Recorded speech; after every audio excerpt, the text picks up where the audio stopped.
আজ আমাদের নিবেদন হাসির রাজা সুকুমার রায়ের গন্ধ বিচার।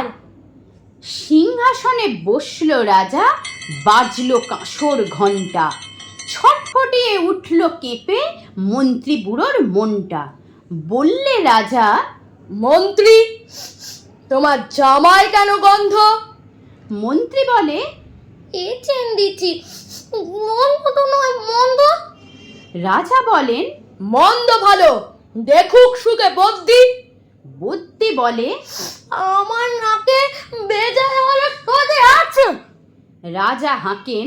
বলাও তবে রামনারায়ণ পাত্র।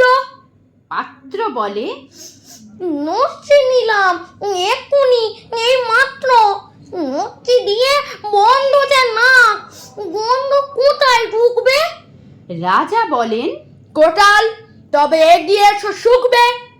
কোটাল বলে, পান খেয়েছি, মশলা তাতে কর্পূর, গন্ধে তারি মুন্ডু আমার একেবারে ভরপুর। রাজা বলেন, আসুক তবে শের পালোয়ান ভীম সিং। ভীম বলে, আজ করছে আমার সমস্ত কাজ ঝিমঝিম, রাত্রে আমার বোখার হলো, বলছি হুজুর ঠিক বাত।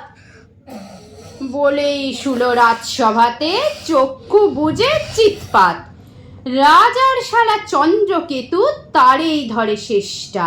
বলেন রাজা, তুমি না হয় করো না কা ভাই চেষ্টা। চন্দ্র বলেন, মারতে যাও তো ডাকাও না কো জল্লাদ, গন্ধ শুকে মারতে হবে, এ আবার কি হাল্লা? ছিল হাজির বৃদ্ধ নাজির, বয়সটি তার 90। ভাবল মনে, ভয় কেন আর, একদিন তো মরবই।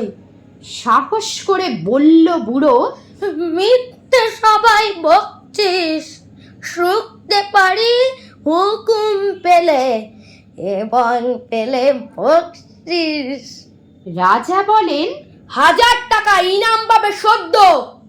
তাই না শুনে উৎসাহেতে উঠল বুড়ো মদ্য। জামার পরে নাক ঠেকিয়ে শুকলো কত গন্ধ। রইল অটল, দেখলো লোকে বিস্ময় বাগ বন্ধ। রাজ্যে হলো জয় জয়কার, বাজলো কাঁসর ঢক্কা। বাপরে, কি তেজ বুড়োর হাড়ে, পায় না সে যে রক্ষা।